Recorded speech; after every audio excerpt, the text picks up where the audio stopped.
যে রিজিক আমি আমার মায়ের পেটে থাকতেই আল্লাহ তাআলা লিখে দিয়েছেন, সেই রিজিক ভোগ না করে আমি কোনোদিন মরবো না। বিষ্ণু ইসলাম আমাদেরকে জানিয়েছেন, তোমার জন্য যে রিজিকের বন্দোবস্ত, যেই অ্যালটমেন্ট আছে, সেটা ভোগ না করে, উপভোগ না করে তুমি মরবে না, এবং সেটা আপনি উপভোগ করবেন, আপনার কাছেই আসবে।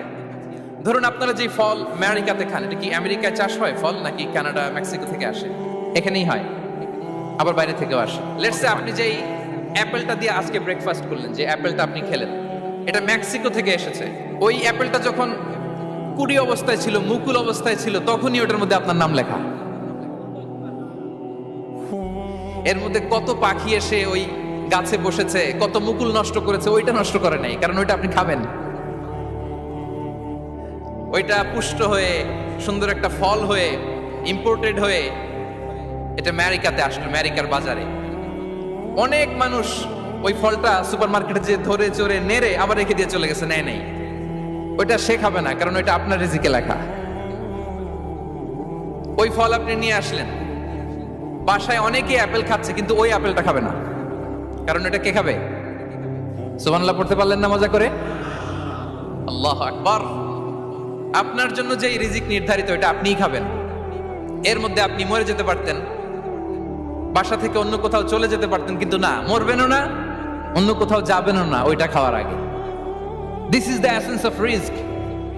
This is the essence of provision, sustenance. Inna Allah huwa ar-razzaq dhul quwwati al-matin. মায়ের পেটে থাকতে নির্ধারিত, ওই ফল কেউ টাচ করবে না up until you try it. This is rizq. এই কথাটাই বিষ্ণু ঈসা ইসলাম খুব সুন্দর করে বলেছেন, লা তামুতু নাফসুন হাত্তা তাস্তাকমিলা রিজকাহা। অন্য বর্ণনায় এসেছে, লা তামুতু নাফসুন হাত্তা তাস্তাউফিয়া রিজকাহা। মানুষের জন্য যে রিজিকের বরাদ্দ, সেটা উপভোগ না করে, সেটা না খেয়ে ওই মানুষ এই দুনিয়া থেকে বিদায় নিতে পারে না। তাহলে আমার রিজিক ভোগ না করে আমি মরবো না, এবং এটা যেহেতু আপনার জন্য নির্ধারিত, এটা আপনি পাবেনই। এখন এটা কি হালাল পন্থায় আপনি পাবেন না হারাম পন্থায় পাবেন, দ্যাট ইজ ইউর ডিসিশন। আপনার রিজিক আপনার কাছে আসবে। এটা নির্ধারিত না অনির্ধারিত, বলেন তো? আমি সবার কাছ থেকে শুনবো, রিস্ক কি নির্ধারিত না অনির্ধারিত?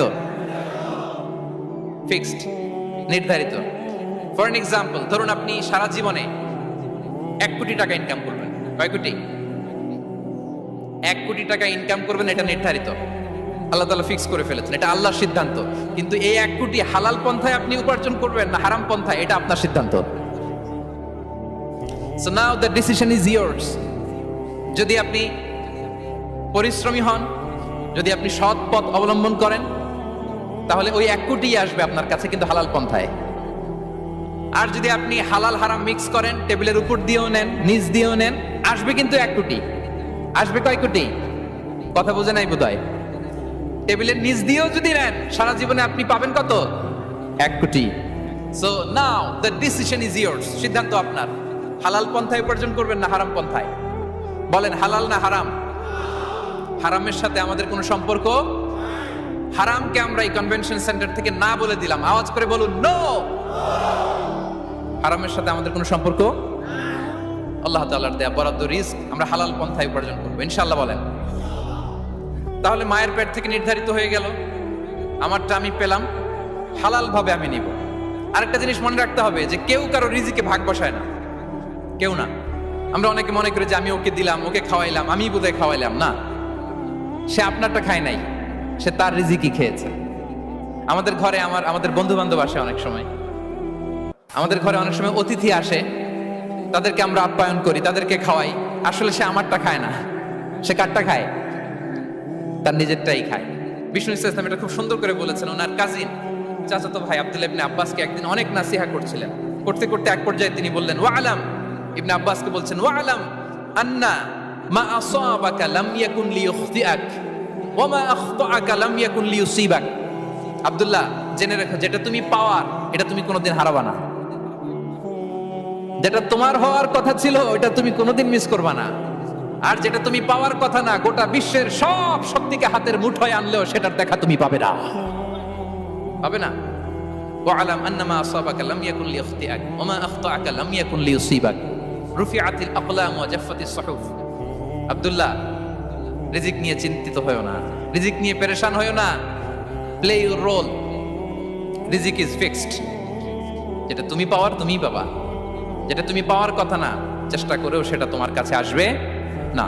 সম্মানিত শুধু এ পর্যায়ে আমরা জানবার চেষ্টা করব যে কিসে রিজিক বাড়ে, কি করলে রিজিকে ভরপুর বারাকা হয়, রিজিকের চাবিকাঠি কোথায়, কোন পথে চললে রিজিকে ভরপুর বারাকা হবে, আমার জীবনে বরকত নেমে আসবে রিজিকে। এটা জানতে মনে যাচ্ছে না আমাদের? হ্যাঁ, কষ্ট হচ্ছে আপনাদের? কষ্ট হচ্ছে? তাহলে কি করলে রিজিকে ভরপুর বারাকা হয়, কি করলে আমার জীবনে ভরপুর বারাকা নেমে আসে, এই পয়েন্টটাতে আমরা একটু আলোকপাত করি। যেসব কাজ করলে আমাদের জীবনে রিজিকে আসমানি বারাকা নেমে আসবে, আমাদের রিজিকে আসমানি বারাকা নেমে আসুক, আমরা চাই কি চাই না? সবাই আমরা চাই নিশ্চয়ই। যে কাজ করলে রিজিকে আসমানি বারাকা আসে, এর এক নাম্বার হচ্ছে তাকওয়াল্লাহ, আল্লাহর ভয়। আল্লাহ তাআলা বলছেন, ওমাই ইয়াত্তাকিল্লাহা ইয়াজআল লাহু মাখরাজা ওয়া ইয়ারযুকহু মিন হাইসু লা ইয়াহতাসিব। যে আল্লাহকে ভয় করে, যে আল্লাহ সচেতন, আল্লাহ তাকে মাখরাজ, মাখরাজ মানে কি জানেন? ওই যে এক্সিট লেখা না এদিকে, এই এক্সিটকে আরবিতে বলে মাখরাজ, মানে কোথাও আটকাবেন না, বের হওয়ার রাস্তা আছে, কোথাও আটকাবেন না, বের হওয়ার রাস্তা আল্লাহ তাআলা অ্যারেঞ্জ করে দিবেন। You will have the way out from crisis.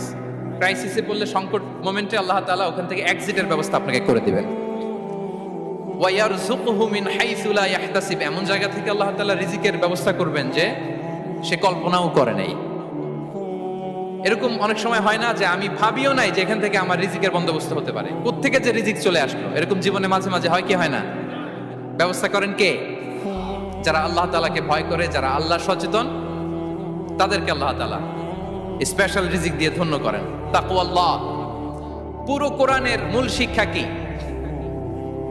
পুরো ইসলামের এসেন্স কি, জিস্ট কি, সারাংশ কি যদি আমাকে জিজ্ঞেস করা হয়, আমি বলবো তাকওয়াল্লাহ, আল্লাহর ভয়, আল্লাহর সচেতনতা। Allah is watching me, Allah is observing me. Allah তাআলা আমায় দেখছেন, আমি যাই করি না কেন, দরজা বন্ধ করে, জানালা বন্ধ করে, সব বন্ধ করেও যদি করি, পৃথিবীর সবার চোখ ফাঁকি দেয়া গেল, আল্লাহর চোখ ফাঁকি দেয়া যায়? পুলিশের চোখ ফাঁকি দেয়া যায়, সিকিউরিটির চোখ ফাঁকি দেওয়া যায়, আমার সাথে বন্ধুদের চোখ ফাঁকি দেয়া যায়, ফাঁকি দেয়া যায় না একটা মহান সত্তার চোখ। তিনি কে? এই যে সেন্সেশন, অনুভূতি, দিস ইজ তাকওয়া। এই অনুভূতিটার নামই হচ্ছে তাকওয়া, যে আমি যাই করি, যেভাবে করি, যখন করি, কেউ দেখে না কিন্তু দেখে কে? কেউ যেটা দেখে না সেটা দেখে কে? দিস ইজ তাকওয়া। এই তাকওয়ার চর্চা যার মধ্যে আছে, তার রিজিকে বারাকা নেমে আসবে। আমরা যেন তাকওয়ার চর্চা করি, আমাদের ছেলে মেয়েদের জন্য এটা শেখাই যে কেউ দেখে না বাবা, কিন্তু আল্লাহ দেখে। ছোটবেলা থেকে যদি আমাদের সোনামণিদের ব্রেইনে এই তাকওয়াল্লাহ নামের এই সফটওয়্যারটা ইনস্টল করে দেই, আর কোনোদিন সে বিপদগামী হবে না, পথচ্যুত হবে না। ওই ছেলেকে দিয়ে আর পৃথিবীতে অন্যায় করানো যাবে না, সে পাপ কাজ করবে না, সে অন্যায় কাজ করবে না, সে অন্যের রাইটস নষ্ট করবে না, সে দুর্নীতি করবে না, সে ঘুষ খাবে না, সে সুদ খাবে না। শুধু দুর্নীতি দমন কমিশন দিয়ে দুর্নীতি বন্ধ করা যায় না, এই তাকওয়া আল্লাহর সফটওয়্যার ইনস্টল করে দিতে হবে। তাহলে এক নম্বর হচ্ছে তাকওয়া, আল্লাহর ভয় যেন আমরা আমাদের হৃদয়ে রাখি। যাদের হৃদয়ে আছে আল্লাহর ভয়, তারা কভু পথ ভুলে যায় না। কি অসাধারণ কথা! তাহলে এক নম্বরে তাকওয়া আল্লাহ। দুই নাম্বার আত-তাওয়াক্কুল আলাল্লাহ, to put your trust on Allah, to depend on Allah. আল্লাহর উপর ভরসা রাখা। আমরা ভরসা রাখি কার উপর? আওয়াজ করে বলুন, কার উপর? আমরা আমাদের ভরসা রাখি আল্লাহর উপর, কার উপর ভরসা রাখি না, ভরসা একজনের উপর। বিষ্ণু ইসলাম বলেছেন, লাউ আন্নাকুম তাওয়াক্কালুনা আলাল্লাহি হাক্কা তাওয়াক্কুলিহি লা রাযাকাকুম কামা ইয়ারযুকুত তায়র তাকদু খিমাসান ওয়া তারুহু বিতানান। পাখি যেমনি আল্লাহর উপর তাওয়াক্কুল করে, তোমরা যদি এমনি তাওয়াক্কুল করতে পারো, তাহলে পাখিকে আল্লাহ যেমনি রিজিক দেয়, তোমাদেরকে আল্লাহ তাআলা তেমনি রিজিক দিবেন। পাখি কি করে ভাই? সকালবেলা তার বাসা থেকে কিচিরমিচির রবে, হ্যাঁ, দিক বিদিক ছুটে বেড়ায়, ছুটতে থাকে মাইলকে মাইল। আবার বিকেল বেলায় গধূলি লগ্নে তার বাসায় এসে ফিরে আসে। ওই পাখিটাকে আল্লাহ তাআলা উদর পূর্তি করে তার নিড়ে ফিরিয়ে দেয়। তাহলে ইসলামে পাখিকে তাওয়াক্কুলের মডেল হিসেবে উপস্থাপন করা হয়েছে। কাকে? পাখিকে। এবার খেয়াল করে দেখেন তো, পাখি কি করে? সকালবেলা ঘরে বসে বসে তাওয়াক্কুল করে নাকি? কথা কি বুঝতেছেন?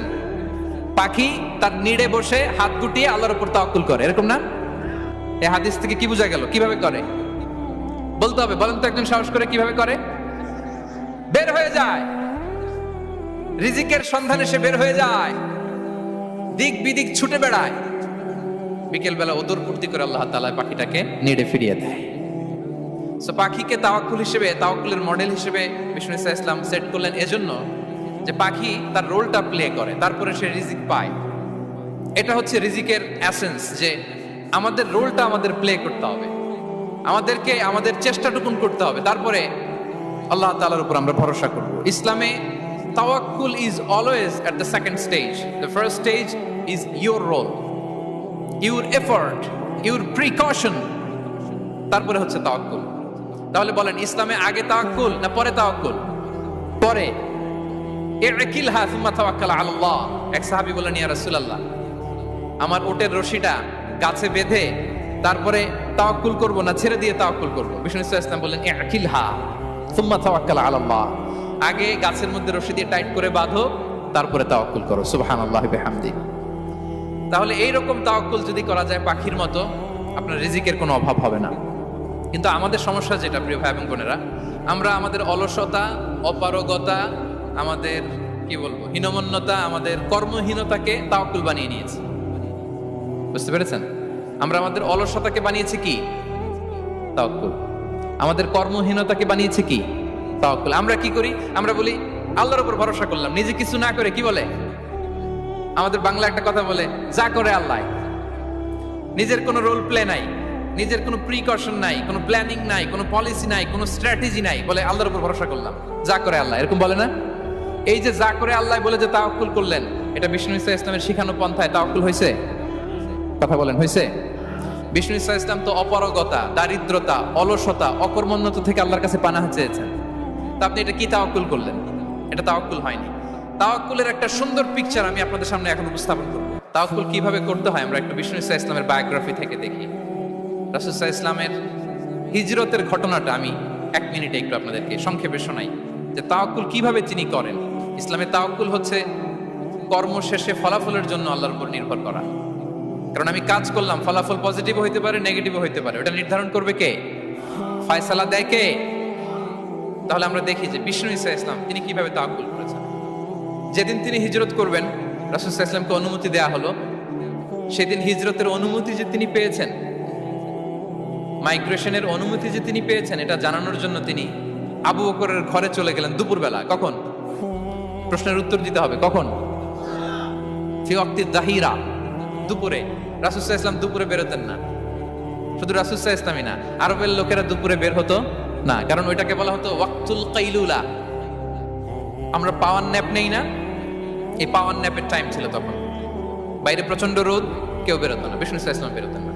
দেখেন বিষ্ণু ইসা ইসলাম ওনার চিরাচরিত অভ্যাসকে, হ্যাবিটকে ব্রেক করে দুপুরে বেরোলেন। বিষ্ণু ইসা ইসলাম কখনো মাস্ক পরতেন না, মানে মুখ ঢেকে চলতেন না, সবসময় মুখ খোলা। ওই দিন তিনি মাস্ক পরে বেরোলেন। মুতাকান্নিআন, খারাজা মুতাকান্নিআন, মানে রুমাল দিয়ে মুখটাকে ঢেকে বেরোলেন। দুপুরবেলা বেরোলেন, মানুষের চোখের সামনে যেন তিনি না পড়েন। দুপুরে বেরোলেন, মুখ ঢেকে বেরোলেন। আবু বকর রাদিয়াল্লাহু তাআলা আনহুর ঘরে যেয়ে বললেন, উযিনা লি বিল খুরুজ। আবু বকর, অনুমতি দেয়া হয়েছে, ঘরে কারা কারা আছে একটা কথা বলবো, সবাইকে বের করে দাও। আখরিজ মান ফিল বাইত। আবু বকর বললেন, ইয়া রাসূলুল্লাহ, ঘরে তো আপনার ফ্যামিলি। আয়েশা রাদিয়াল্লাহু তাআলা আনহার সাথে ততদিনে বিয়ে হয়ে গিয়েছে, কিন্তু সংসার শুরু হয়নি। দে আর পার্ট অফ ইউর ফ্যামিলি, আপনার সংসার, আয়েশা, আসমা। তখন তিনি আশা ফিরে পেলেন, বললেন, ঠিক আছে, তাহলে শোনো, উযিনা লি বিল খুরুজ, অনুমতি দেয়া হয়েছে, আমি থাকবো সাথে? রাসূল সাল্লাল্লাহু আলাইহি ওয়াসাল্লাম বললেন, হ্যাঁ তুমি থাকবে। ওই দিন রাতে ওনারা বের হলেন। মক্কা থেকে মদিনা একদিকে, উনি বেরোলেন আরেক দিকে। ধরেন মক্কা থেকে মদিনার রাউট হচ্ছে এইদিকে, তা আমরা তো এদিকেই বেরোবো নাকি?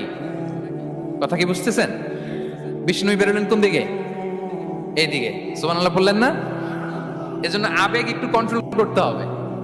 আবেগ আর বিবেকের সমন্বয় লাগবে, প্রপার স্ট্র্যাটেজি লাগবে, ওয়েল প্ল্যানিং লাগবে, তাহলেই সেই নেতৃত্ব আবার মুসলিমদের হাতে আল্লাহ ফিরিয়ে দিবে। মক্কা থেকে মদিনা এদিকে, বিষ্ণু বেরোলেন এদিকে। বের হয়ে চলে গেলেন গারে সাউরে। সেখানে তিনি থাকবেন। এগুলো হচ্ছে বিষ্ণু ইসলামের প্রিকশন। এবার দেখেন আবু বকরের প্রিকশন কি ছিল। আবু বকর রাদিয়াল্লাহু প্ল্যান করলেন, বিশ্বনবী যেহেতু 3 দিন এই গারে সাউরে থাকতে চান, রাত্রিবেলা বের হয়ে তো ওনারা অবস্থান শুরু করলেন, তাহলে 3 দিন মক্কায় আমাদের ব্যাপারে কি বলে, কে কি বলে, এটা আমাদের জানার দরকার আছে না নাই? ওনার ছোট্ট ছেলে আব্দুল্লাহকে উনি অ্যাসাইন করলেন, Abdullah, now you have a খুবই গুরুত্বপূর্ণ একটা দায়িত্ব তোমাকে পালন করতে